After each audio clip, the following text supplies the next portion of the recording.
अरे राम, ये कैसा जंगल है? यहाँ पर तो नरसंहार के साथ साथ जानवरों के ऊपर भी दुष्कर्म किए गए हैं। ये कोई आम जंगल नहीं है। अगर मैं यहाँ पर रुका तो मारा जाऊंगा। कोई यहाँ पर आए इससे पहले मैं यहाँ से भाग जाऊं।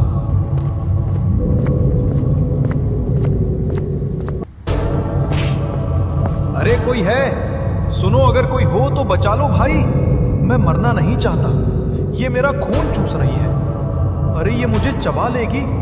अरे कोई तो बचा लो हमें। अरे ये तो मदन की आवाज थी। अरे मदन भाई कहाँ हो? बताओ मुझे। मैं तुम्हारा दोस्त पंडित हूँ। बोलो कहाँ पर हो भाई? मैं आ रहा हूँ तुम्हारे पास।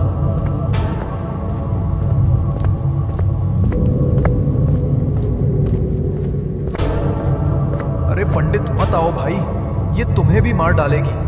बहुत ही निर्दयी है ये, इसे दया नहीं आती। मत आओ पंडित, भाग जाओ यहाँ से। नहीं नहीं, मैं तुझको अकेला नहीं छोड़ सकता। मैं आ रहा हूँ।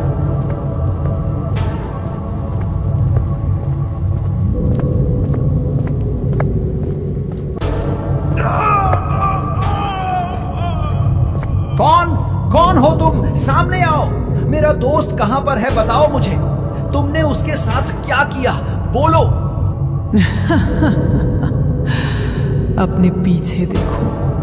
मैं कौन हूं जानने की जरूरत नहीं पड़ेगी। अंत सबका ऐसे ही होगा। अब तेरी भी मौत होगी। अरे राम, अरे भगवान, ये सब मैं क्या देख रहा हूँ?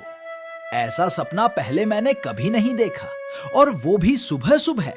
कहीं ऐसा तो नहीं ये सब सच हो? सफेद बाल की चुड़ैल। अरे भगवान, सब मारे गए। उठो भैया, जल्दी मदन के पास चलो। कुछ ना कुछ तो करना ही पड़ेगा।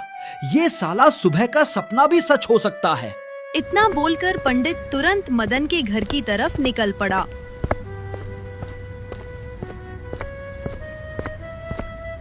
मदन के घर गया, लेकिन मदन वहाँ पर नहीं था। पंडित समझ गया मदन कहाँ मिलेगा। फिर वो आगे बढ़ा और चौपाल की तरफ निकल पड़ा।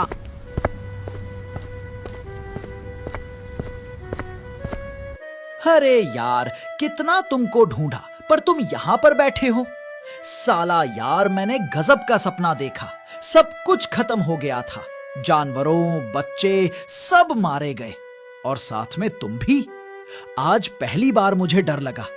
जानकीपुरम में जरूर कुछ गलत होने वाला है। मदन, समय रहते हमें कुछ करना होगा। क्या करना होगा? तू भी यार पंडित सपना के पीछे परेशान है। कहाँ चलना है? मेरा दिमाग पहले से खराब है, अब और दिमाग मेरा मत खराब करो साला। सुबह सुबह उठा, सोकर देखा तो दोनों बैल ही गायब हैं। अब मैं उसे सुबह से ढूंढ ही रहा हूं, लेकिन कहीं दिखाई नहीं दिए। पता ही नहीं कहां से चोर आ गए गांव में, जो जानवरों की चोरी कर रही है। अरे क्या बात करते हो? 2 दिन पहले तो मेरी गाय खो हो गई, वो भी मुझे मिली नहीं। कहीं ऐसा तो नहीं गांव में चोर आ गए? अगर ऐसा हुआ तो बहुत बड़ी दिक्कत हो जाएगी। हाँ, तुम सही कहते हो। कहीं ऐसा तो नहीं गांव में और भी लोगों के जानवर चोरी हो गए हो? क्यों न चलकर पता किया जाए और चोर को पकड़ा जाए। हाँ, क्यों नहीं, जरूर। चलो गांव की तरफ सबसे पूछताछ किया जाए। इतना बोलकर दोनों गांव की तरफ निकल पड़े।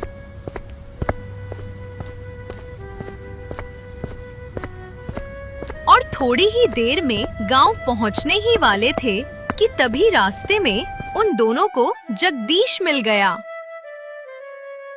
अरे मदन भाई, मेरी बकरियां रात को गायब हो गई। पता नहीं कहां चली गई, मिल नहीं रही है।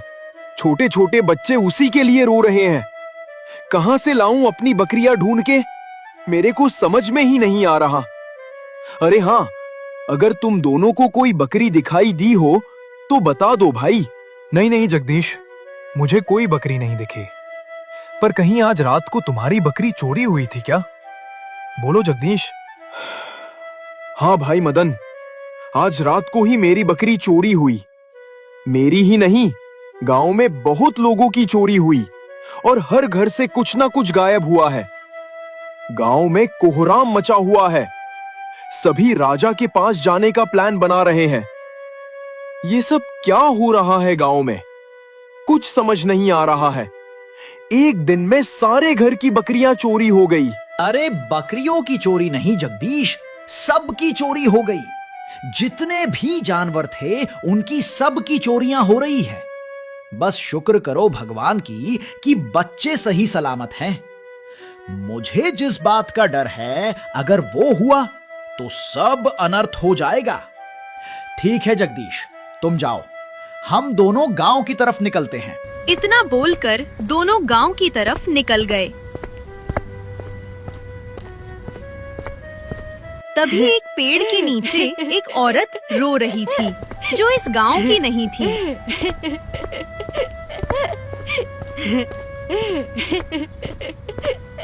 उसे देखते ही दोनों लोग रुक गए और फिर उससे बात करने लगे। अम्मा, मेरी बातों का बुरा मत मानना।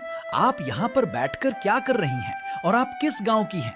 क्या आप हमें बता सकती हैं? और हाँ, हमसे बिल्कुल डरे नहीं, क्योंकि हम आपको थोड़ा भी नुकसान नहीं पहुंचाएंगे। इसलिए बिना डरे आप हमसे बात कर सकती हैं। हाँ बिल्कुल अम्मा, हम सब आपके बेटे के जैसे हैं। आप अपना दुख हमसे बांट सकती हैं। अगर हम आपके दुख में आपकी मदद कर सकें तो जरूर करेंगे। बताइए, आपको क्या परेशानी है?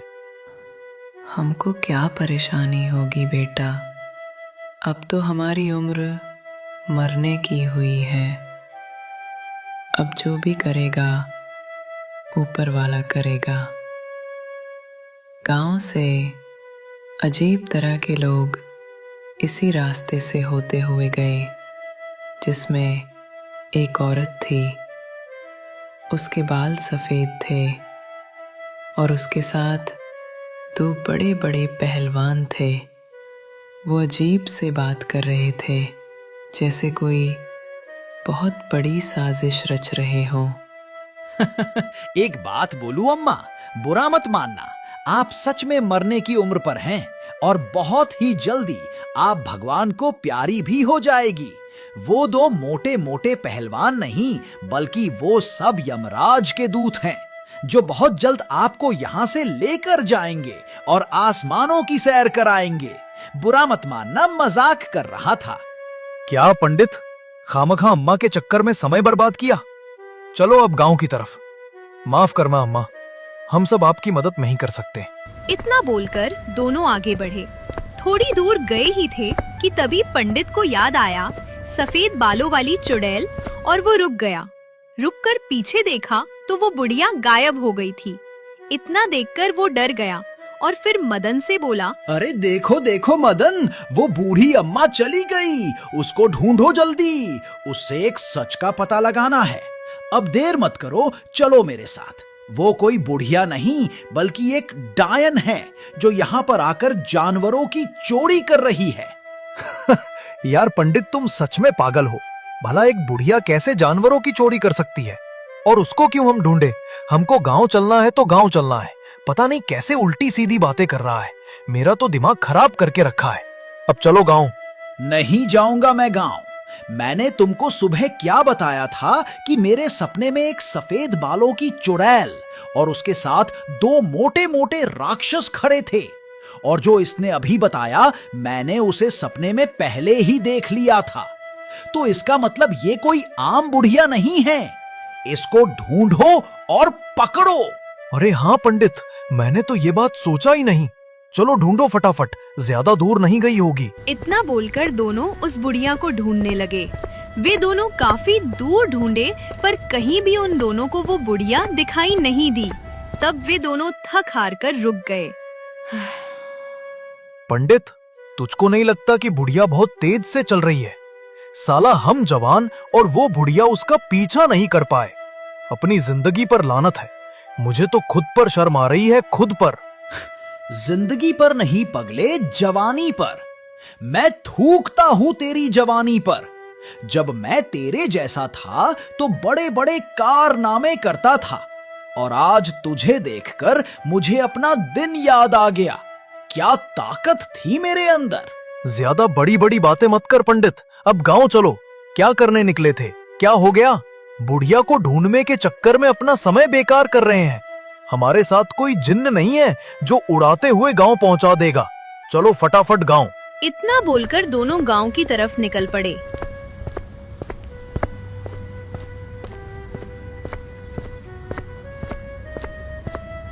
और गांव पहुंचकर लोगों से बातें करने लगे।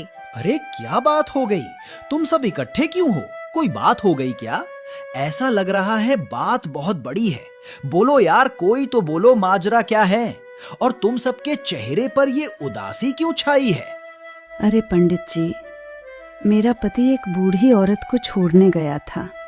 काफी देर जो गया, लेकिन अभी लौटा नहीं। जो भी उनको ढूंढने जाता है लौटकर नहीं आता। ये क्या हो रहा है भगवान? कुछ समझ में नहीं आ रहा है। अब तो लग रहा है जैसे इस गांव का अंत होने वाला है। ऐसा नहीं बोलते भाभी, जरूर वे सब किसी जाल में फंस रहे हैं। ऐसा करो, 2-3 लोग मेरे साथ चलो, हम भी तो चलकर देखें कि वे सब कहां गायब हो रहे हैं। और रही बात बुढ़िया की, तो वो बुढ़िया हम दोनों को मिली थी, लेकिन फिर थोड़ी देर में गायब हो गई। हे भगवान, ये सब क्या हो रहा है? सच में जो कुछ हो रहा है बहुत बुरा हो रहा है। चलो अब मेरे साथ कौन कौन चलेगा? जिसको जिसको चलना है देर मत करो, तुरंत चलो। इतना बोलकर मदन और पंडित वहां से चल देते हैं और उनके साथ 2-3 आदमी और रहते हैं। वे सब काफी दूर तक जाते हैं, पर कोई भी आदमी उन्हें दिखाई नहीं देता। थोड़ी देर और जाने के बाद उन्हें उन सब की लाश दिखाई देती है। ये देखकर सभी लोग हैरान हो जाते हैं। अरे भगवान, ये तो वही हुआ जिसे मैंने सपने में देखा था। अभी तो सिर्फ शुरुआत है मदन। अगर समय रहते हम कुछ ना करें, तब देखते ही देखते पूरा गांव समाप्त हो जाएगा। मुझे समझ आ गया अब क्या करना